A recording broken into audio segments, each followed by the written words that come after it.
శత్రువు కొరకు ఎవరైనా చనిపోతారా? బలహీనుడి కొరకు ఎవరైనా చనిపోతారా? పేదవాడి కొరకు ఎవరైనా చనిపోతారా? కొట్టిమిట్టాడుతున్న పాపపు అంశంలో బాధపడుతున్న వాడి కొరకు ఎవరైనా చనిపోతారా?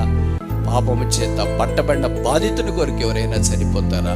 పాప ప్రవాహము చేత బంధించబడిన వాడి కొరకు ఎవరైనా చనిపోతారా?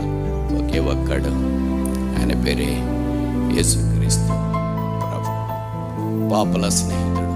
ఈ లోకంలో రకరకాల దానం చేసేవారు మనకు కనిపిస్తుంటారు. అన్నదానం చేస్తారు, వస్త్రదానం చేస్తారు, అవయవదానం చేస్తారు, తర్వాత అవయవదానం, అన్నదానం, వస్త్రదానం, ఇలాగో రకరకాల దానాలు చేసేవాళ్ళు ఉన్నారు. ప్రాణదానము చేసేవాడు, ప్రాణానికి ప్రాణం, తలకు తల, ముఖానికి ముఖం, చేతులకు చేతులు, దేహానికి దేహం, రక్తానికి రక్తం, ఒకే ఒక్కడు ప్రాణదానం చేశాడు. ఆయన పేరే